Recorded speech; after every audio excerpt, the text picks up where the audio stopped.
अगर एक व्यक्ति से अगर कोई डरने लगे तो ये मान लीजिए कि वहाँ हिटलर है और हिटलर के डर से लोग हथियार डाल रहा है। आज हमारे समाज को बंगाल में अगर आरक्षण मिल रहा है एससी का, दिल्ली में एससी का आरक्षण मिल रहा है, तो बिहार या यूपी झारखंड में क्यों नहीं मिल रहा है? 23 में भी बोले कि हम 24 से पहले हम आपका आरक्षण लागू करेंगे, और जैसे जैसे वो समय बीत जाता है फिर वो आरक्षण से मुकर जाते, नहीं करते।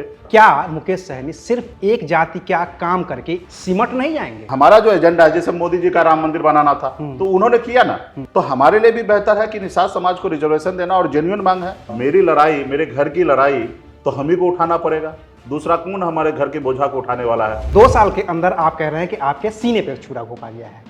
दोनों तरफ से तो छुरा घोंप ही दिया गया था, फिर आपको 4 साल 4 साल हो गए, 2020 और 2024। हाँ, क्या बदल गया 4 साल में? पूरे बिहार, उत्तर प्रदेश में 50 जगह हम चुनाव लड़े, तो इसके कारण हमारे पार्टी के विधायक को खरीद लिया, हमें सरकार से बाहर कर दिया। जो सरकार हमने बनाया था हमें रोड पे ला दिया।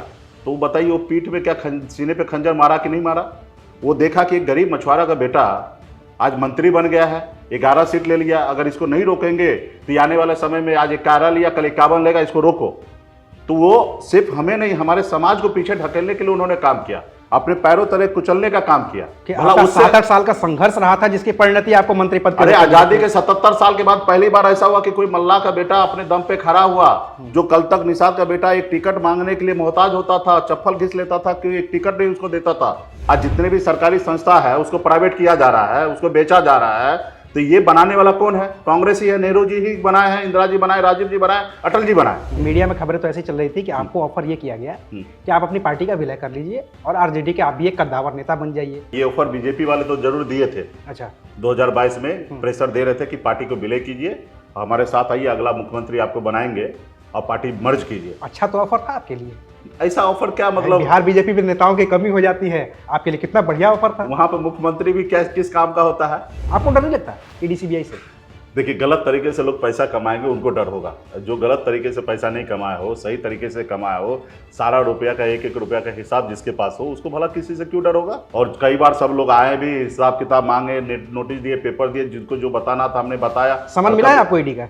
नहीं, ऐसा इस लेवल पे नहीं पहुंचा, इनकम टैक्स लेवल तक रहा, और जब भी आया तो फेस किया मैंने, और ऐसे हमने कभी जिंदगी में गलती किया ही नहीं है। भी आज भी 10 साल हो गए आप अपना काम नहीं गिना रहे हैं और आप विपक्ष को गाली दे रहे हैं। आप मोतिहारी में गए थे, वहां पे बोले चीनी मिल चालू करेंगे, और चीनी मिल चालू होगा और अगली बार हम आएंगे तो इसी चीनी मिल से चीनी निकलेगा, उसी चीनी से चाय बना के पी के जाएंगे। और वो तो इतनी कबाड़ हो गई है कि उसका कबाड़ भी नहीं बेचा जा सकता है, खत्म हो गया।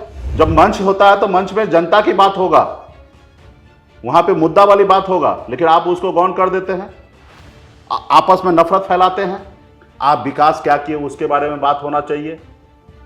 वो तो कह ही रहे हैं कि विकास किया है, 10 साल तो अभी ट्रेलर था, अभी विकास तो यही है ना, विकास तो यही है ना कि गांव को लोगों को एहसास करा दिए कि 5 किलो चावल ही तुम्हारा विकास है। एक चिकन करी मंगाइएगा तो 2200 रुपए का चिकन करी मिलता है, सिर्फ चिकन करी, चावल उवल छोड़ दीजिए। और ये चावल देश का संपत्ति भारत सरकार का है, और आप सीना ठोक के कहते हैं कि मैं दे रहा हूं। कोई अपने बाबूजी के घर से नहीं दिया जा रहा है भाई, ये देश के नागरिक का ये संपत्ति है।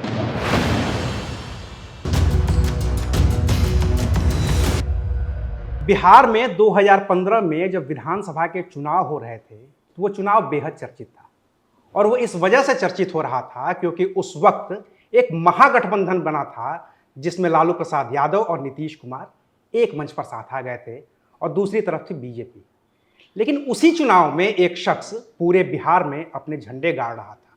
उस शख्स का परिचय बिहार में कुछ यूं दिया जा रहा था कि वो शख्स बेहद गरीबी में पला बढ़ा, बिहार से निकला, मुंबई गया, बाया नगरी में नाम कमाया, पैसा कमाया, और वापस पटना आ गया, बिहार आ गया, अपनी जन्मभूमि, अपनी कर्मभूमि में काम करने के लिए।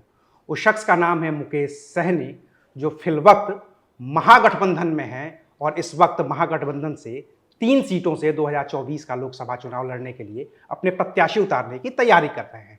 तो उसी विकासशील इंसान पार्टी के संस्थापक और अध्यक्ष मुकेश सहनी इस वक्त हमारे साथ हैं। हम उनसे जरा जानने समझने की ये कोशिश करते हैं कि 2024 का जो लोकसभा चुनाव है वो किस दिशा में जा रहा है, और मोदी जी का साथ छोड़कर उस वक्त में जब पूरे देश में तमाम नेता नरेंद्र मोदी के साथ, भारतीय जनता पार्टी के साथ जा रहे हैं, तो उन्होंने महागठबंधन का साथ क्यों चुना? पहला सवाल यहीं से मुकेश जी, क्यों चुना मुकेश सहनी ने महागठबंधन का साथ उस वक्त में जब तमाम बड़े बड़े पार्टियों के दिग्गज नेता बीजेपी की तरफ शिफ्ट हो रहे हैं? देखिए, ये आज़ादी के भी समय में बहुत सारे लोग थे, और जिसके पास ज़्यादा बुद्धि हुआ करता था वो लोग हमेशा अंग्रेज के साथ हुआ करते थे, और जिसको जुनून होता था कि अपने आने वाला पीढ़ी के लिए, अपने देश के लिए कुछ करना है, तो वो अंग्रेज से लड़ाई लड़ते थे और मर मिट जाते थे अपने देश के लिए। तो आज भी ऐसा ही दौर है। कह सकते हैं कि देखिए, हमारे पूर्वज ने देश को आज़ादी दिलाने के बाद एक लोकतंत्र देश दिया, और आज कहीं ना कहीं ये देश लोकतंत्र के तहत पे काम नहीं कर रहा है। इसलिए आज बड़े बड़े लोग जो है ना, डर के, सहम के आज भाजपा के साथ जा रहे हैं।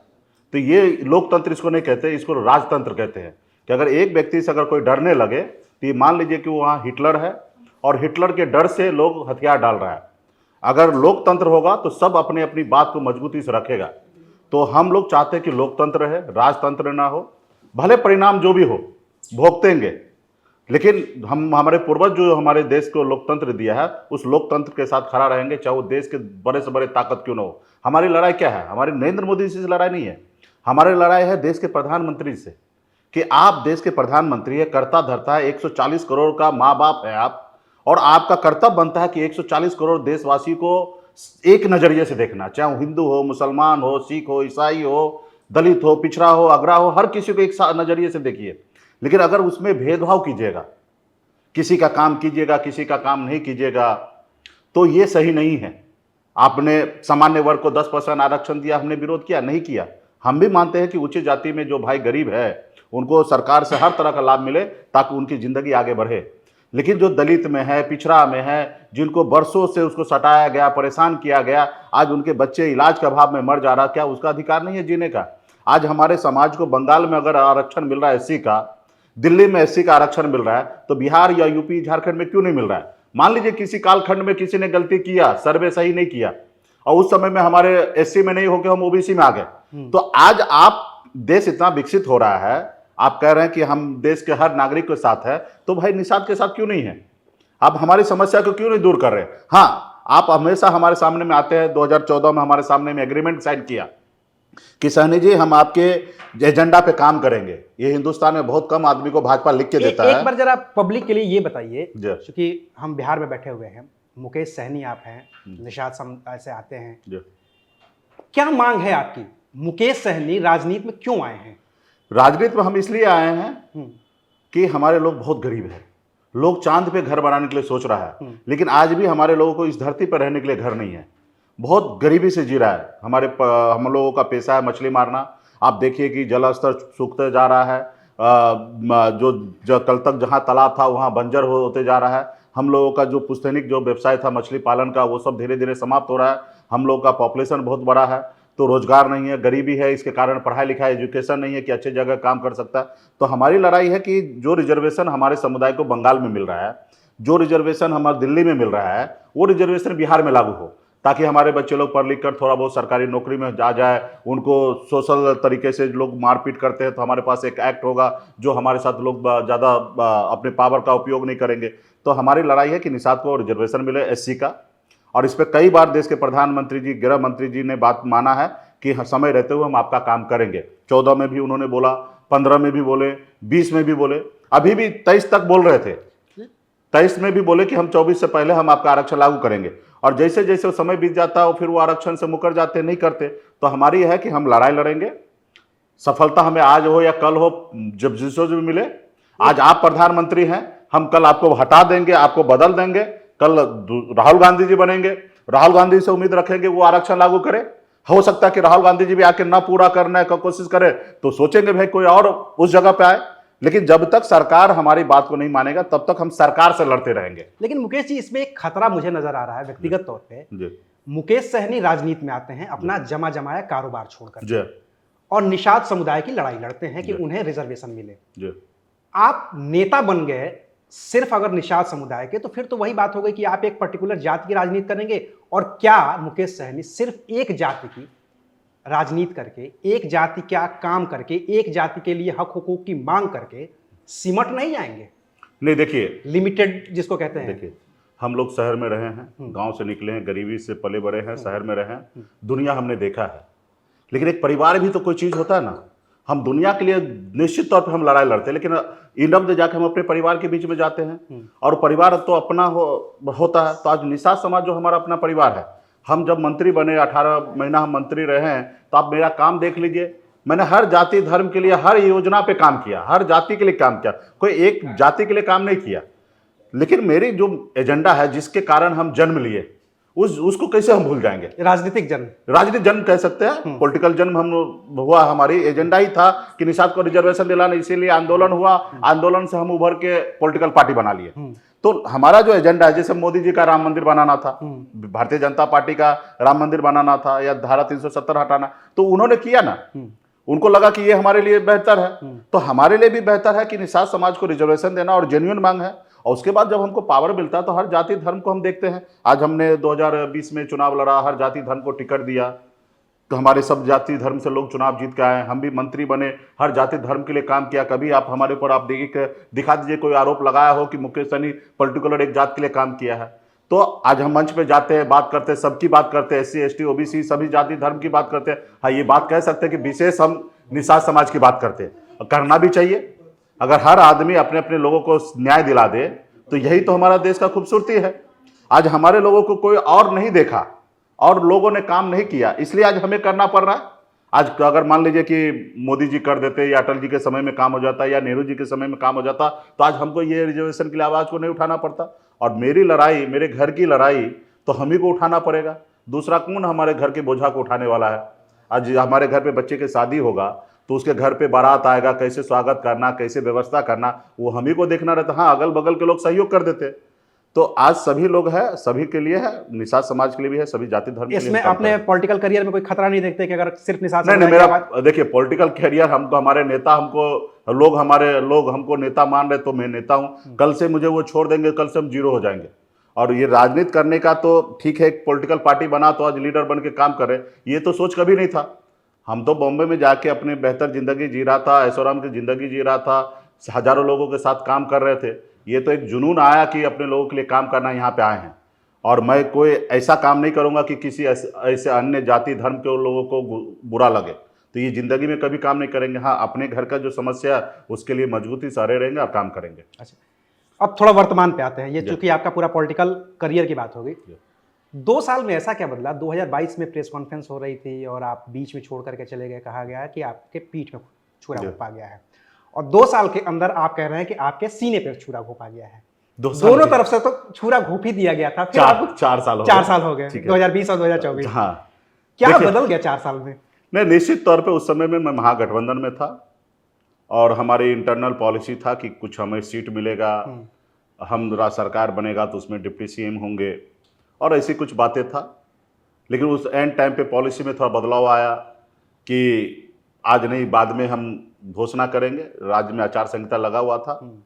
उस समय मुझे जो उचित लगा वो मैंने कहा, और मुझे उस समय बुरा लगा कि सभी दल के सभी लोगों को सीट घोषणा हो रहा और मेरा क्यों नहीं हो रहा है।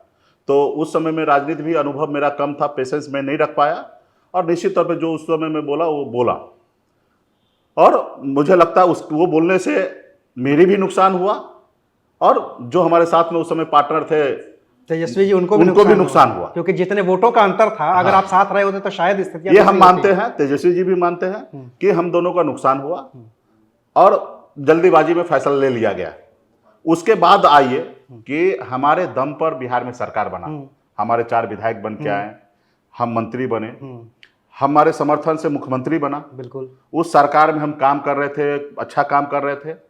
फिर उसके बाद क्या किया, हमारे विधायक को खरीद लिया।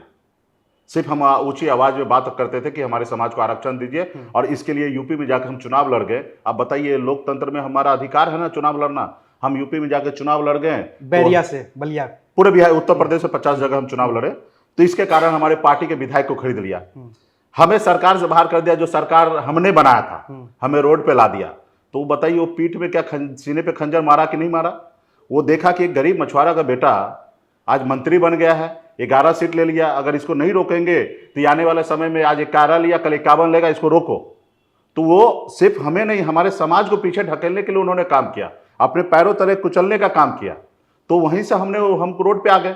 आज मैं एहसास कर रहा हूं कि अगर उस रोज हम इतनी सी बात को लेके जब हमारा नंबर नहीं घोषणा किया तो हम उस चीज को रिएक्ट किए और हम मानते हैं कि हमारे साथ गलत हुआ, तो आप बताइए कि जो हमारे विधायक खरीद लिया, हमें रोड पे ला दिया, मंत्रिमंडल से बाहर कर दिया, तो वो हमारे साथ क्या किया? वो हमारे एक जनरेशन को खत्म कर दिया, सिर्फ सीने में खंजर नहीं भोंका, हमारे निषाद समाज का सपना को चकनाचूर कर दिया, अपने पैरों तले कुचल दिया। क्योंकि भला आपका उससे 7-8 साल का संघर्ष रहा था जिसकी परिणति आपको मंत्री पद अरे आजादी के 77 साल के बाद पहली बार ऐसा हुआ कि कोई मल्ला का बेटा अपने दम पे खड़ा हुआ। जो कल तक निषाद का बेटा एक टिकट मांगने के लिए मोहताज होता था, चप्पल घिस लेता था कि एक टिकट नहीं उसको देता था, और बिहार प्रदेश में अपने दम पर मेहनत करके, कोई विरासत में नहीं मिला था हमको, अपने दम पर ये मुकाम हासिल किया कि हम टिकट मांग नहीं रहे थे, टिकट बांट रहे थे। ये निषाद समाज का पूरा बिहार, यूपी, झारखंड के करोड़ों निषाद का सपना साकार हो रहा था।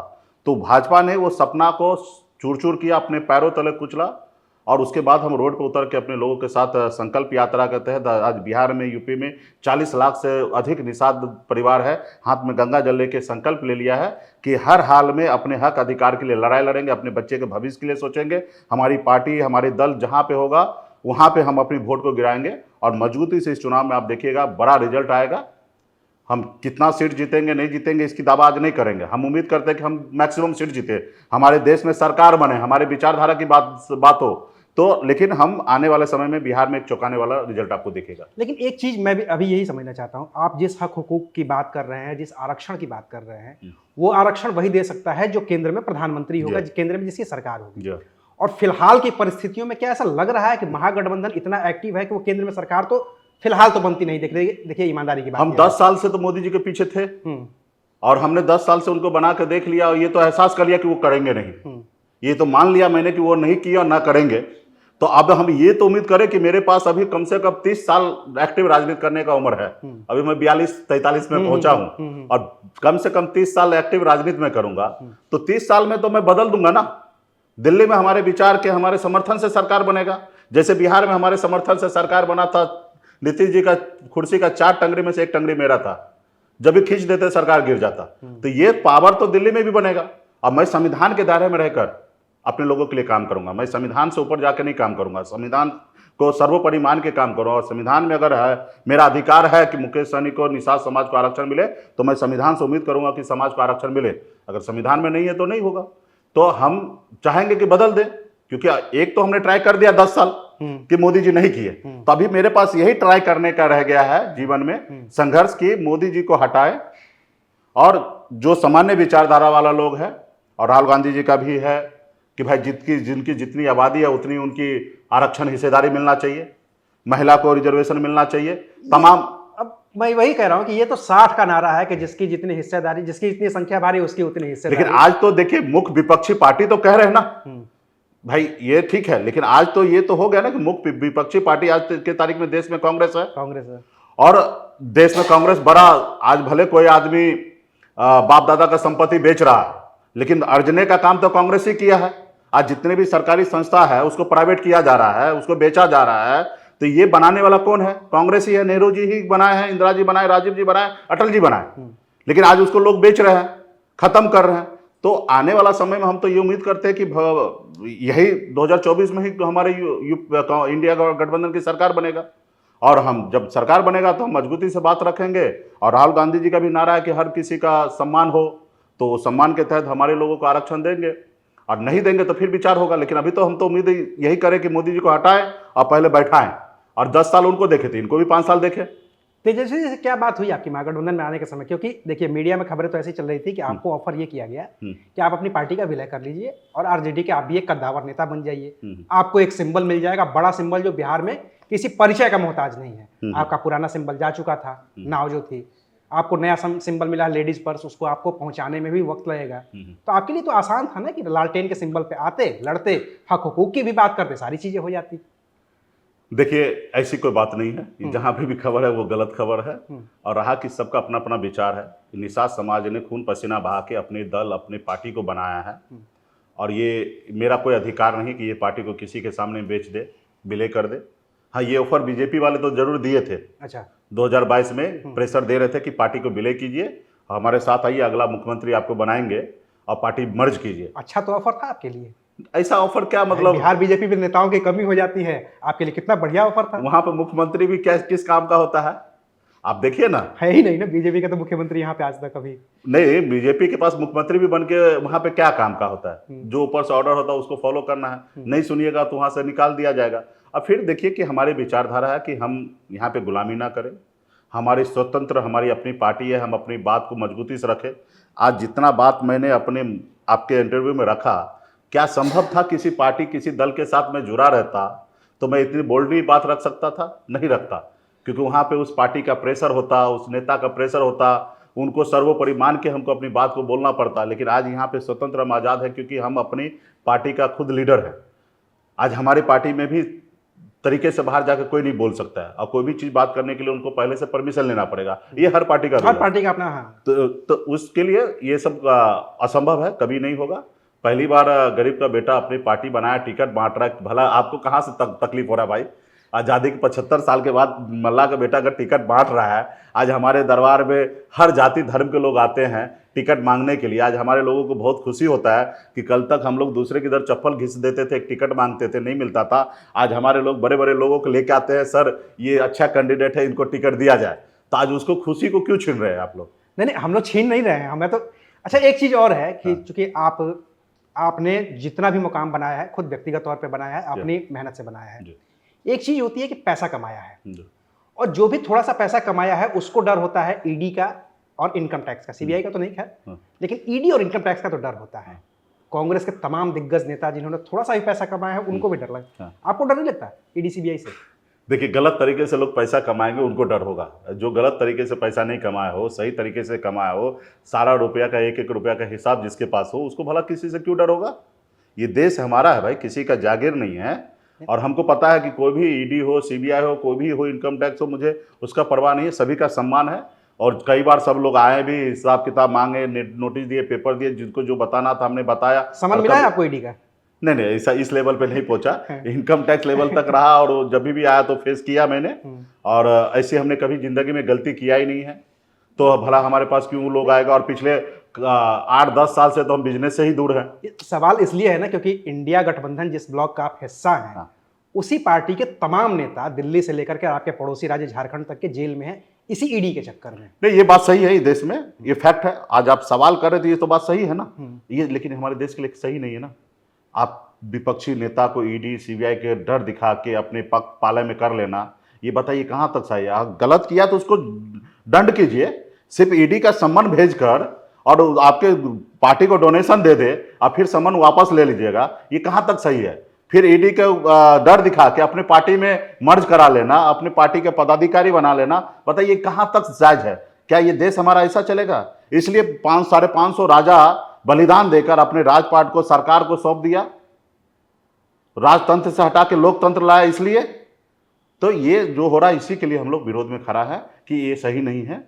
हाँ, जो लोग गलत किया, गुनाह किया है, उसके लिए कोर्ट कचहरी, दुनियादारी, सब कानून है। बीजेपी यही तो कहती है कि हमने थोड़ी कुछ किया है, वो तो ईडी ने किया है। ईडी की वजह से केजरीवाल जेल में है। बीजेपी ये बोल रही है, यही बात सच्चाई देता है कि हमने नहीं किया। ये लोग को एहसास तो हो रहा नहीं। इससे पहले भी सरकार चल रहा था ना, कहां सरकार के ऊपर इतना आरोप लगता था? आज इनके ऊपर आरोप लग रहा है। भाई, देश तो कल ही नहीं बना ना, देश का आजादी के 77 साल हो गया। इस तरीके से आरोप नहीं लगा भाई। अटल जी के समय में लगा नहीं लगा, मनमोहन जी के सामने में नहीं लगा। एक आध कभी हल्के फलके किसी को सुनने में आ जाता होगा तो आ जाता होगा। सुप्रीम कोर्ट ने टिप्पणी कर दी थी सीबीआई को कि वो पिजड़े का तोता है, मनमोहन सिंह के जमाने में हुआ था। हाँ, तो एक आध ऐसा कई बात हो रहा था। लेकिन इस तरीके से आप देखिए ना, अभी आ गया इलेक्ट्रॉन बॉन्ड में, आप देखिए कि 13 या 17 कंपनी को ईडी का नोटिस गया था, और नोटिस जाने के बाद उनके बैंक में पैसा ईडी के कंपनी ने डोनेशन दिया। ये जायज है? नहीं जायज है। 6000 करोड़ रुपया हर राज्य में, हर जिला में आप कार्यालय बना रहे हैं, सैकड़ों करोड़ रुपया खर्चा करके, ये जायज है? नहीं है। तो इसी के लिए हम लोग लड़ाई लड़ रहे हैं कि ये देश के लिए सही नहीं है। आज आपने वादा किया था कि हर साल 2 करोड़ युवा को नौकरी देंगे। 10 साल हो गया, 20 करोड़ युवा को नौकरी देने के लिए 20 लाख नहीं दिए। 20 करोड़ तो छोड़ दिए, 20 लाख नहीं दिए। भाई, आप फिर बोल क्यों रहे? आपने कहा कि गांव में कोई गरीब आदमी का घर ऐसा नहीं होगा, 2022 तक खत्म कर देंगे। आज भी आप घर बना रहे हैं, आज भी आप 25% घर नहीं बना पाए हैं। तो आप भी आज भी 10 साल हो गए, आप अपना काम नहीं गिना रहे हैं और आप विपक्ष को गाली दे रहे हैं। आज आपने आए थे नवादा में, 10 साल पहले आपने कहा था कि यहाँ का चीनी मिल चालू करेंगे। क्या हुआ भाई? चीनी मिल अभी तक क्यों नहीं चालू हुआ? 10 साल हो गया। आप मोतिहारी में गए थे, वहां पे बोले चीनी मिल चालू करेंगे और चीनी मिल चालू होगा और अगली बार हम आएंगे तो इसी चीनी मिल से चीनी निकलेगा, उसी चीनी से चाय बना के पी के जाएंगे। और वो तो इतनी कबाड़ हो गई है कि उसका कबाड़ भी नहीं बेचा जा सकता है अब, उस चीनी मिल खत्म का। हो गया भाई। तो आपने 10 साल में क्या किया है उसका आप आके जनता के बीच में हिसाब दीजिए। आप आते क्या बोलते हैं, हिंदू मुसलमान जय श्री राम। भाई ठीक है ना, मंदिर में जाइए ना, पूजा कीजिए ना भाई। हम भी सुबह में घर से निकलने के समय में जय श्री राम करके निकलते हैं। जब मंच होता है तो मंच में जनता की बात होगा, वहां पे मुद्दा वाली बात होगा, लेकिन आप उसको गौण कर देते हैं, आपस में नफरत फैलाते हैं। क्या ये देश हमारा इसलिए है? इस देश का आजादी दिलाने के लिए हर जाति वर्ग के, हर धर्म के लोग इस देश के लिए खून बहाया है। सभी ये भारत माता के संतान हैं। और आप क्या कर रहे हैं, फूट डलवा रहे हैं, लड़ाई लड़वा रहे हैं। आप इतना नफरत फैला रहे हैं कि आज हमारे हिंदुस्तान से अरब कंट्री में अगर कोई जाता है हिंदुस्तानी तो उसको दूसरे नजर से देखता है कि देखो ये हिंदुस्तान से आया है, यहाँ पे मुसलमान के साथ नाइंसाफी होता है, क्योंकि वहां पे भी मुसलमान बड़े संख्या में है। हालांकि डिप्लोमेसी तो कुछ अलग ही कहती है, जो अरब कंट्रीज के साथ हमारी डिप्लोमेसी है वो तो अलग लेवल की है। सरकार है, सरकार अपने हिसाब से ब्लूप्रिंट बनाता। आप एक बार अरब कंट्री चले जाइए ना, हम आपको टिकट अरेंज करते हैं, चलिए चुनाव के बाद हम साथ में चलते हैं। आप देखिए इंडिया के लोगों को किसने हेज नजर से देखता है, और क्यों ना देखे। आप हमारे परिवार को मारिएगा और हमारे घर पे आइएगा तो हम आपको स्वागत करेंगे। ये जवाब दीजिए। क्या हिंदुस्तान से लोग, हिंदू अगर मान लीजिए किसी देश गया, अमेरिका गया या कहीं पे भी जाएगा, वहां पर अगर उसको मारेगा पीटेगा और अमेरिकन इंडिया में आएगा तो क्या उसको हम फूल माला से स्वागत करेंगे? हम भी तो विरोध प्रकट करेंगे ना कि हमारे जब हिंदुस्तान से हमारे हिंदू भाई तुम्हारे देश में गया तो तुमने उनके साथ क्यों गलत किया। जब हमारे पास आएगा तो हम भी उनके साथ सवाल जवाब करेंगे। तो ये नफरत फैलाने वाला राजनीति हो रहा है, ये बिल्कुल ही नहीं होना चाहिए। और राजनीति में धर्म को लाया जा रहा है, ये बिल्कुल ही नहीं होना चाहिए। आप विकास क्या किए उसके बारे में बात होना चाहिए।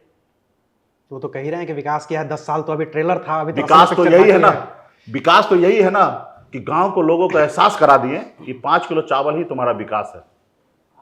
जो गांव में 5 किलो चावल मिल रहा है ना, वो 5 किलो चावल से 5 स्टार होटल में एगो चाय नहीं मिलता है। ये देश इतना आगे निकल चुका है कि अगर 5 स्टार होटल में जाइएगा, इंडिया में जाइएगा तो 650 रुपया का चाय हाँ, हाँ, है। और 650 रुपया और 5 किलो चावल मतलब 100 रुपया का। हाँ, जो चावल है उसकी क्वालिटी तो हम देख ही रहे हैं। 20 रुपया किलो है, 5 किलो चावल है 100 रुपया। और गांव के लोग 100 रुपया का चावल 1 महीने पे मिलता है, उसको विकास मान लिया। 12 महीने में 1200 रुपया का चावल मिलता है, उसको विकास मान लिया। और हमारे लोग जो है एक टाइम का नाश्ता नहीं कर पाएगा 1200 रुपया में 5 स्टार होटल में। ये देश का स्थिति है। एक डिश आप खाना मंगाइएगा, एक चिकन करी मंगाइएगा तो 2200 रुपया का चिकन करी मिलता है, सिर्फ चिकन करी। चावल उवल छोड़ दीजिए। ये है देश। इस तरीके से दुनिया के लोग जीते हैं और आप गांव के लोगों को मजबूर कर दिए, क्योंकि उसके पास कोई काम धंधा है ही नहीं। वो मान रहा है कि ये 5 किलो चावल भी आ रहा है तो कैसे कम से कम खा पी के जिंदगी जिए, वो ये मान रहा है। तब बताइए, उनके बच्चे को नौकरी नहीं दे रहे हैं, उसको रोजगार का व्यवस्था नहीं कर रहे हैं, और वो इतना मजबूर हो गया है कि वो 5 किलो चावल कैसे भी सिर्फ मार भात बना के खा रहा है। और ये चावल देश का संपत्ति भारत सरकार का है, और आप सीना ठोक के कहते हैं कि मैं दे रहा हूं। कोई अपने बाबूजी के घर से नहीं दिया जा रहा है भाई, ये देश के नागरिक का ये संपत्ति है। और देश के ऊपर कर्जा कितना पहुंच गया आप देखिए। पहले मनमोहन जी 50 लाख करोड़ के आसपास का है। नहीं, पहले 2014 से पहले 3,70,000 करोड़ रुपया एक साल में इंटरेस्ट हम भरते थे। आज ऐसे नौबत ला दिया मोदी जी कि एक साल में 10.5 लाख करोड़ रुपया इंटरेस्ट भर रहे हैं, यानी कि महीने में 95,000 करोड़ रुपया भर रहे हैं, एक रोज में 3,000 करोड़ रुपया इंटरेस्ट भर रहे हैं। ये नौबत ला दिया है। और संपत्ति बेचकर बोल रहे हैं कि हम विकास कर रहे हैं। बाप दादा ने हमारे LIC बनाया, SBI बनाया, तमाम ऐसे सरकारी संस्था बनाया, रेलवे बनाया, एयरपोर्ट बनाया, सबको बेच रहा है, प्राइवेट कर रहा है। और बेच बेच के मजा मार रहा है कि अच्छे अच्छे कपड़े में पहन के घूम रहा है, बड़े बड़े प्लेन को खरीद के घूम रहा है, और बोल रहा है कि हम विकास कर रहे हैं। अभी दुनिया में हमारे रैंकिंग आ गया कि विकासशील देश से हमको बाहर निकाल दिया, और बोल रहा है हमारा देश आगे बढ़ रहा है। समझ गए ना?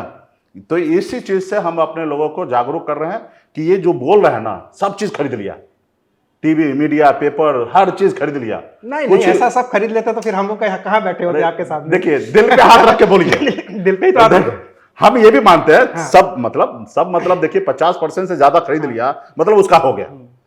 अभी भी आप जैसे अच्छे पत्रकार हैं जो हमारे जैसे गरीब मछुआरा का बेटा को इंटरव्यू ले रहे हैं, जनता को बताइएगा, तो ऐसा नहीं, हम एग्री कर रहे हैं, लेकिन बहुत ऐसी चीज है जो कंट्रोल किया जा रहा है, नहीं है, ये बात मानना पड़ेगा, ठीक है। ये सरकार का इस पे नहीं होना चाहिए, बोलने की आजादी है, सब लोग बोले, अपनी गरिमा में बोले।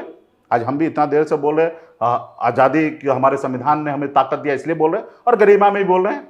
हम प्रधानमंत्री से हाथ जोड़ के प्रणाम भी करते हैं कि आप हमारे देश का माए बाप हैं, आप सबको एक साथ लेके चलिए, गरीब हो, पिछड़ा हो, अगला हो, सबको लेके चलिए, सबकी जरूरत को पूरा कीजिए, लेकिन सिर्फ वोट लेने के लिए चावल मत बांटिए, उनके लिए फैक्ट्री लगा दीजिए, इतना उसको मजबूत कर दीजिए कि वो अपने पैर पे खड़ा हो जाए, जैसे अडानी जी अपने पैर पे खड़ा है, लाखों लोगों को रोजगार दे रहा है। हम भी गांव से निकल गए, हजारों लोगों को रोजगार बम्बई में दे रहे थे, अपने पैर पे खड़ा थे।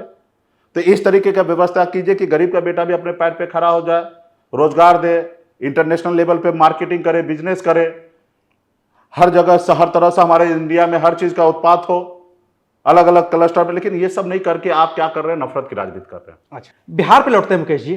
3 सीटें आप लड़ रहे हैं महागठबंधन से, जी। गोपालगंज, झंझारपुर और मोतिहारी। जी। कैंडिडेट फाइनल करने में देर क्यों हो रही है? नहीं, अब सब कुछ हो ही देखिए, गया है। 3 दिन पहले तो हम गठबंधन में आए हैं, और 12 तारीख के बाद हमारा तीसरे चरण और छठे चरण में सीट है। तो तीसरे चरण के लिए भी 12 तारीख से नॉमिनेशन होना है। तो क्या है कि हमारी छोटी पार्टी है, 3 ही सीट मिला है, और हमारा उम्मीद 100% है कि तीनों का 300% जीते। और जीत के लिए आपको कोई भी चीज़ काम करिएगा तो सोच समझ के कीजिएगा। लोकसभा सीट है, हमारा कैरियर है, तो कैंडिडेट का जो भी हमारे पास एप्लीकेशन आ रहा है, जो भी आवेदन आ रहा है, जो लोगों का ये आ रहा है, तो उनको हम लोग समझ रहे हैं, उनको लेके क्षेत्र में हमने आदमी को भेजा है, अपने नेता को, उसके बारे में फीडबैक लिया जा रहा है कि कौन जीत सकता है, मजबूत कैंडिडेट कौन होगा जो जनता के बीच में रहेगा। चुनाव जीतने के बाद भी जनता का सेवा करेगा, तब जनता का सेवा करेगा, तब हम विधानसभा में ज़्यादा से ज़्यादा सीट जीतेंगे। तो ये सब चीज़ को सोच रहे हैं, समय आने से पहले, अच्छा नॉमिनेशन करने से पहले नाम का घोषणा कर दिया जाएगा। आप कहाँ से लड़ रहे हैं? मैं अभी तक निर्णय लिया हूँ कि मैं चुनाव नहीं लड़ूंगा। अच्छा, और आपके चैनल के माध्यम से पहली बार मैं आपको ब्रेकिंग दे रहा हूँ, ठीक है। आप चुनाव नहीं लड़ेंगे? हाँ, तीनों में से किसी सीट पे? चुनाव नहीं लड़ेंगे, और मेरा है कि इस बार दमखम से पूरे प्रदेश में प्रचार करेंगे, ज़्यादा से ज़्यादा हमारा अपना वोट जो 100% हम ट्रांसफ़र कराएंगे। 40 का 40 कैंडिडेट पे मैं मानूंगा कि 40 जगह मैं अकेले चुनाव लड़ रहा हूँ, 40 जगह वोट ज़्यादा से ज़्यादा ट्रांसफ़र हो, हमारे सभी कैंडिडेट जीते। वो जीत के लिए सुनिश्चित करेंगे, क्योंकि जब भी हम चुनाव में उलझ जाएंगे तो हमारा प्रचार होगा, वो अपने लिए सिमट जाएगा। तो मैं नहीं चाहता हूँ कि मेरे लिए सिमटे, मेरा प्रचार मेरे पार्टी के लिए हो, मेरा प्रचार मेरे गठबंधन के लिए हो, और गठबंधन में 40 का 40 सीट जीते, इसके लिए हम प्रचार करेंगे। तो इसलिए मैं इस बार चुनाव नहीं लड़ूंगा, और पार्टी के लोग लड़ेंगे, और उस पर बहुत जल्दी शीघ्र ही हम लोग निर्णय ले लेंगे। अच्छा, एक चीज़ है कि चूंकि चुनाव, लोकसभा चुनाव चल रहा है, बहुत टेंस होता है आप लोगों का चुनाव प्रचार। सुबह भी आप कहीं फील्ड में थे, फिर आए हैं, इंटरव्यू दे रहे हैं, लगातार काम कर रहे हैं। खुद को रिलैक्स रखने के लिए क्या करते हैं? क्योंकि आप फिल्मी बैकग्राउंड से भी हैं। जिसको ना पता हो, हमारे दर्शकों को बता दें कि जो देवदास का भव्य सेट देखा था आपने शाहरुख खान वाली, वो इन्हीं का बनाया हुआ था। फिल्मों से दूर होना ना अपने आप में एक बड़ी चुनौती होती है। स्टार्टिंग में थोड़ा सा अनकंफर्टेबल एहसास मैं करता था, जब मैं 2014 में आया, 15-16 तक अनकंफर्टेबल महसूस करता था कि कहाँ वो जिंदगी और कहाँ ये जिंदगी, दोनों में ज़मीन आसमान का फ़र्क था। लेकिन धीरे धीरे एडजस्टमेंट कर लिया हूँ, और मुझे आज बहुत खुशी मिलता है कि जब मैं अभी बगहा में हमने भाषण दे के आया, और लोगों का फ़ोन आ रहा कि बहुत शानदार कार्यक्रम रहा, बहुत अच्छा आपने बात को रखा, मैंने भी देखा से भाषण दिया, तो यही हमें खुशी मिलता है। और अभी डे टू डे काम करने वाले लोग हैं, लाखों लोगों को सपना को साकार करना है, तो अपनी सपना जो है वो कहीं ना कहीं खो चुका है। अब उस सपना के पीछे हम नहीं, हम अभी मान रहे हैं कि हमारे लोगों का जो मुस्कान जो है ना, यही मेरा सपना है कि उसके चेहरे पे कम मुस्कान आए, तो इसके लिए काम कर रहे हैं। हाँ, अभी चुनाव का समय है तो ज़्यादा परिश्रम उठाना पड़ रहा है, थक जाना हो रहा है, इंटरव्यू होना, सुबह उठना, सब जगह जाना, सब नेता से बात करना, कैंडिडेट का समस्या को दूर करना। ये 2 महीना जब तक चुनाव चलेगा, इस समय में स्पेशल हार्ड वर्किंग करना पड़ेगा, लेकिन इंड अप जाके काम तो करना है। मैंने कहा ना कि सब हम दुनिया अपने को ही बनाए हैं, हम ही बनाए हैं, हम इसलिए बना रहे हैं अच्छा इतना मेहनत करें कि हमारे आने वाला जो जनरेशन होगा, पीढ़ी होगा, उसको कम मेहनत करनी पड़े। हाँ। तो इसलिए आज हमको मेहनत करना पड़ रहा है। काश अगर हमारे पिताजी भी इस क्षेत्र में रहते और बड़ा कुछ किए रहते तो आज हमको इतना तो फिर परेशानी कहा नहीं। जाता है कि मुकेश सहनी परिवारवाद की उपज अब है। ठीक है बोलते, लेकिन कम से कम आपको रिलैक्स तो होता है, इतना मेहनत तो नहीं करना पड़ता। इस लेकिन समय फिल्में में नहीं देख पाते आप इस समय? नहीं, अभी नहीं देख पाते, फिल्म इतनी का नई-नई समय फिल्में नहीं आई मिल हैं। पाता। अभी न्यूज़ ही देखते रहते हैं सब, आप कहाँ पे क्या चल रहा है, कितना चल रहा है, हमारे दोस्त क्या हमारे लिए बोले, हमारे दुश्मन हमारे लिए क्या बोल रहे हैं, तो यही सब देख देख के समय निकल जा रहा है। फिल्म वगैरह सब बहुत कम हो गया। हाँ, फिल्म मैं पहले बहुत देखता था, ऐसे कोई फिल्म नहीं होता था कि हम फिल्म नहीं देखते होंगे, और क्योंकि सब फिल्म में हम काम करते थे। इंडस्ट्री में जितने भी फिल्म रिलीज होता था ऑलमोस्ट 90% कम फिल्म में हमारी कंपनी का काम होता था। और जब काम होता था, फिल्म रिलीज होता था, तो रिलीज के बाद जब उस कंपनी से मिलते थे, उनसे पेमेंट वगैरह सब लेना होता था, रिलीज के बाद पेमेंट मिलता था, तो वो पूछ दिया करता था भाई तुमको पिक्चर कैसा लगा। तो पिक्चर देख के जाते थे पेमेंट मांगने के लिए। मान लीजिए कि अगर पहले दिन अगर हम पिक्चर नहीं देखे हैं तो उसके सेकंड डे उसके ऑफिस नहीं जाते थे, पहले पिक्चर देखते थे और फिर उसके जाके उससे मिलते थे। भाई अपने और काम का पैसा लेने के लिए कुछ तो बताना हाँ, पड़ेगा। ताकि उसको बोलते थे नहीं पिक्चर बहुत अच्छा बना है, तारीफ करना पड़ेगा ना। हाँ भाई, वो भी आपने भी काम किया है। हाँ काम किया, और नहीं देखेंगे पिक्चर तो कहेंगे आप बताओ तुम इस पिक्चर से इतना कमाए हो, इतना काम किए हो, और पिक्चर भी नहीं देखे हो। जब तुम नहीं देखे हो तो बाकी लोग कैसे देखेगा। तो हम लोग पिक्चर देखते थे इसलिए क्योंकि उनको फीडबैक देते थे कि पिक्चर अच्छा है, पिक्चर में स्टार्टिंग में अच्छा रहा, इंटरवल के बाद उतना मजा नहीं आया, या इंटरवल के बाद बहुत अच्छा रहा, रिव्यू अपना देते थे। मतलब जिस तरीके का प्रोड्यूसर होगा उस हिसाब से जितना हाँ, पैसा हाँ, लेना है उस हिसाब से रिव्यू कर देते थे नहीं आप लोग। पैसा लेना नहीं, एक जिस लेवल पे मिलते थे, अब जिस जो पिक्चर बनाया डायरेक्टर को मिलकर उसको ये नहीं बोलते थे तुमने पिक्चर गलत बना दिया है, और प्रोडक्शन डिपार्टमेंट को बोल देते थे कि पिक्चर वो वेब नहीं है, बट डायरेक्टर मिलते तो ऑफकोर्स उसके सामने थोड़ा झूठ भी बोलना पड़ता था कि हाँ नहीं सर बहुत अच्छा पिक्चर बना। अब क्या कही कीजिएगा, पब्लिक को नहीं पसंद आया अच्छी चीजें, ठीक है। अब भी संबंध है आपके बॉलीवुड में? पहले कम जितना हो नहीं है, अभी नए नए लोग आए हैं, बहुत सारे लोग, सब धीरे धीरे वहां पे परिवर्तन होते रहता है ना। मतलब मैं सिर्फ इसलिए पूछ रहा हूँ कि कोई नया डायरेक्टर जिसका काम आपको पसंद आया हो, जो नया हीरो जिसका काम आपको पसंद अभी आया मैं हो। डायरेक्ट कांटेक्ट में नहीं हूँ, खास करके 5-6 साल से तो बिल्कुल ही नहीं हूँ। हाँ, बहुत सारे दोस्त यार अभी भी है, प्रोडक्शन में है, और लाइन प्रोड्यूसर वगैरह सब है, बहुत सारे लोग हैं, तो डे टू डे कभी कभी फोन पे बात वगैरह सब हो जाता है, बट पहले जैसा नहीं रहा, बहुत कम हो गया है। अच्छा, एक आखिरी सवाल का जवाब बस दे दीजिए, चूंकि आपने बिजनेस ये लगभग बंद कर दिया है कि किसी को हैंड ओवर किया है? हैंड ओवर कर दिया, मेरा अपनी बिजनेस से कोई लेना देना नहीं, पूरा आदमी लोग को हैंड ओवर कर दिया है। ये सवाल सिर्फ इसलिए है हम्म। कि चूंकि आपने इस बिजनेस से पैसा कमाया, उस पैसे को आपने बिहार में इन्वेस्ट किया, बिहार की राजनीति में खुद में इन्वेस्ट किया, पार्टी में इन्वेस्ट किया, लोगों में इन्वेस्ट किया, अभी खर्चा किया, डोनेशन हाँ, किया है। हाँ, इन्वेस्टमेंट नहीं, डोनेशन मैंने किया है। डोनेशन किया है, अपने लोगों के काम के लिए पैसे आपने लगाए हैं। जी। अभी आपका खर्च कैसे चल पाता है फिर? क्या पार्टी को डोनेशन इतना पर्याप्त मिल रहा है, या आपका बचा हुआ पैसा है, या अभी आप अर्न कर पा रहे हैं कहीं से? नहीं, अपने भी पैसे लगाया जा रहा है, लगा रहे हैं, और मैक्सिमम पैसा पार्टी के वर्कर लगा रहे हैं। डोनेशन भी प्राप्त, जितना हमें जरूरी गिरता उतना पैसा डोनेशन भी मिल जाता है। और बहुत ऐसे खर्चे होते हैं जो डायरेक्ट हमारे पार्टी के नेता लोग उठा लेते हैं। वो जैसे मान लीजिए किसी के घर पे गए तो खाना पीना होना तो वो खुद ही कर लेंगे, उससे हमें ये पूछना नहीं कि नून तेल कहाँ से आया, वो खुद स्वयं कर लेते हैं। मान लीजिए कहीं कार्यक्रम में करना तो खुद ही वो लोग आपस में अरेंज कर लेते हैं, साउंड सिस्टम हो या टेंट हो, पंडाल हो, वो लोग कर लेते हैं। तो एक बड़ा खर्च जो है वो स्वयं पार्टी के नेता जितने भी है वो सब लोग उठा लेते हैं। कुछ खर्च जो होते हैं जो मेरा पर्सनल है तो मैं पर्सनल मैं उठा लेता हूँ। कुछ खर्च जो है पार्टी फोरम पे जो है वो डोनेशन भी प्राप्त होता है। जो लोग अच्छे हैं, सक्षम लोग हैं, उन सबको मालूम है कि हमारी लड़ाई से आने वाले पीढ़ी को कल्याण होगा, ऐसे लोग डोनेशन भी करते हैं पार्टी को, डायरेक्ट पार्टी को डोनेशन देते हैं। तो उससे चल जा रहा है, हिसाब किताब एकदम नीट एंड क्लीन है। कभी भी इनकम टैक्स हो, ईडी हो, सीबीआई हो, जो भी संस्थान है, कभी भी आएंगे, सवाल जवाब करेंगे, देंगे। अभी ला के भेजेंगे उनको। हाँ, अभी हुआ था, अभी मेरे साथ ऐसा हुआ। मैं ज़्यादा इसको मीडिया में नहीं लाया, लेकिन आपके बीच में मैं ला रहा हूँ। अभी बहुत कोशिश किया गया था मेरी पार्टी का रजिस्ट्रेशन कैंसिल हो जाए। अब बहुत टॉर्चर किया गया, इतना टॉर्चर नहीं होता है। एक पार्टी को 5-5 बार आपने लेटर जारी किया है, और गलत पता पे, एड्रेस पे आपने लेटर जारी कर दिया ताकि हम पर सही टाइम पे हमको वो लेटर ना मिले, और लेटर ना मिले तो वो हम आपको पेपर उपलब्ध न करा दे। 5 साल पहले हमने जो चुनाव लड़ा 2019 में, उसका भी हिसाब अभी मांगा गया, जबकि वो पेपर हमने पहले सबमिट कर चुका था। अब बहुत कोशिश किया कि हम पेपर समय पर ना दें और हमारी पार्टी का रजिस्ट्रेशन कैंसिल हो जाए, और हमने बहुत मेहनत किया, और समय से पहले वो जो लेटर उनका मिलता था उसके दूसरे दिन हम पेपर सारे उनको मुहैया कराते गए, हिसाब किताब कर देते रहे चुनाव आयोग को, 1-1 रुपया का खर्चा देते रहे, हर चुनाव का खर्चा देते रहे, तब जाके हमारा पार्टी का रजिस्ट्रेशन बचा। लेकिन अंततः चुनाव सिंबल जो है वो दूसरे को अलॉट कर दिया, तो इसके लिए हम लोग लड़ाई लड़ रहे हैं और हमारे पास पर्याप्त सबूत है कि चुनाव आयोग ने हमारे साथ नाइंसाफी किया है। किस कारण, किस रीजन, किनके कहने से किया, ये मैं भगवान नहीं हूँ, मैं इंसान हूँ, लेकिन मेरे साथ बहुत गलत किए।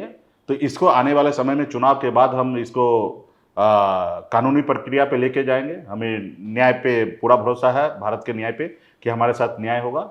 हमारे सिंबल को जब्त कर लिया गया, हमारी पार्टी भी रद्द करने के कगार पे ला दिया गया था। ये 24 तारीख को हमारे पास पार्टी का सिंबल अलॉट किया गया, 24 मार्च को। हाँ 24 मार्च को, यहाँ इतना नज़दीक, जबकि ये प्रक्रिया है कि 5-6 महीना पहले आप क्लियर कर देते। और देश में 917 या 27 पार्टी को रजिस्ट्रेशन कैंसिल कर दिया गया। तो ये जो हुआ है वो बहुत गलत हुआ देश के बहुत सारे पॉलिटिकल पार्टी के साथ। आप देखिए ना, देश के कांग्रेस पार्टी, इतनी बड़ी पार्टी, ये क्या देश को छोड़ के जा रहे हैं क्या? आप अब चुनाव के समय में उनके बैंक खाता को सीज कर दिए, मात्र 6 लाख 8 लाख रुपए का कारण, और सैकड़ों हजारों करोड़ रुपया का आपने उसके ऊपर जुर्माना लगा दिया है। भाई वो कोई प्राइवेट कंपनी है क्या, या किसी का निजी संस्थान है क्या? ये देश के गरीब लोगों का संस्थान है। देश के गरीब की बात हो रहा है, गरीब की लड़ाई लड़ा जा रहा है, वहां पे वो कंसीडर कीजिए। वो कोई जानबूझ के गुनाह तो नहीं किया कि आपका हजारों करोड़ रुपया वो खा गया हो, तो ठीक है उठा के उसको जेल डाल दीजिए। ये किसी कारण पेपर में, किसी कारण सही समय पर सही पेपर सबमिट नहीं होने के कारण वो हम जो सुन रहे हैं टीवी मीडिया के जरिए 6 लाख 8 लाख या 12 लाख का मामला है। अब तो 1700 करोड़ के आसपास का वो हो गया है। आप बताइए कि आप इतना बड़ा कंपनी को आप इतना बड़ा फाइन कैसे मार सकते हैं? अब इतना बस, वो भी संस्था है, पॉलिटिकल पार्टी है, हाँ एक कंपनी होता तो अब कंपनी को भी आज तक इस तरीके से फाइन मारे हैं तो हमको बताइए। बहुत ऐसे कंपनी बहुत इस तरीके से गलत किया है, उनको बताइए कि किस तरीके से आपने सेटलमेंट किया है। आप स्कीम निकालते हैं कि अगर आप देश के रग रग से खून, जैसे सिरिंज से खून निकालता है ना, ऐसे मोदी जी ने खून निकाला है भाई। ऐसे पॉलिसी देश में कभी नहीं लाए हैं, देश के कोई भी सरकार नहीं लाया, ना कभी लाना चाहिए। अभी क्या आईडीएस करके एक पॉलिसी लाए कि आप अपनी जिंदगी में जितना आपने गुनाह किया हो, जितना ब्लैक मनी बना है कोई फर्क नहीं पड़ता है, आप आधा पैसा भर दो, आधा आपको व्हाइट हो जाएगा। बताइए, ये तो आप न्योता दे रहे ना कि हर आदमी तमाम टैक्स को पैसा छुपा के और पूरा का पूरा हजारों का हजार करोड़ रुपया कमा ले, ब्लैक बना ले, और फिर एक समय आएगा कि बोल देगा कि आधा पैसा भरो, आधा तुम्हारा व्हाइट हो जाएगा। इस तरीके से स्कीम बनाने वाले लोग 12 लाख के लिए 1700 करोड़ और 3500 करोड़ रुपया का नोटिस भेजिएगा। तो ये सारे चीजें देश के लिए सही नहीं है। चलिए, बिहार के वोटरों के लिए अपना संदेश दे दीजिए और फिर इस बातचीत को खत्म की जाए। बिहार के खास करके युवा के लिए मैं हाथ जोड़ के विनती करता हूं, आपके पास देखिए देश में 3 तरह के लोग हैं। एक पावर के पीछे भागते हैं, बड़े लोगों के सामने में सर उठा के जीना नहीं चाहते हैं, जो बड़े लोग बोलते हैं उसी के हिसाब से चलते हैं। एक वो लोग हैं जिनको कुछ नहीं पता है, कल क्या खाएंगे या कल क्या खाएं उनको नहीं पता है। वो इतने लाचार है, इतने गरीब है, इतने पढ़े लिखे नहीं है, उनको कोई मतलब नहीं देश का प्रधानमंत्री कौन बन रहा है नहीं बन रहा, उसे कोई लेना देना नहीं है। और एक डरे हुए हैं, और एक जो है वो पढ़े लिखे भी हैं, समझदार भी हैं। मैं ऐसे पढ़े लिखे समझदार से मैं हाथ जोड़ के विनती करता हूं, और जो डरे हुए लोग हैं उनसे समझदार हाथ जोड़ के विनती करता हूं कि आपके सोचने का शक्ति है, अपना बुद्धि विवेक है, अपने दिल पर हाथ दे के सोचिए कि देश के लिए जो आज जो हो रहा है वो सही है। सही है तो सही वाले के साथ रहिए। अगर आपको लगता है कि गलत हो रहा है तो उसका आवाज को उठाइए और उसको आवाज को बंद कीजिए। जो गलत कर रहा है उनको आप सजा दीजिए, क्योंकि एंड ऑफ द जाके हमारे पूर्वज ने संविधान जो बनाया उसमें बताया कि जनता ही मालिक है। राजा का बेटा राजा नहीं बनेगा, रानी के कोख से बच्चा जन्म लिया हुआ राजा नहीं बनेगा। राजा वो बनेगा जिसको वोट मिलेगा, उस अपने वोट के दम पर राज्य का मुख्यमंत्री हो या देश का प्रधानमंत्री बनेगा। और ये काम आप ही कर रहे हैं और आप ही देश का प्रधानमंत्री और मुख्यमंत्री चुनते हैं।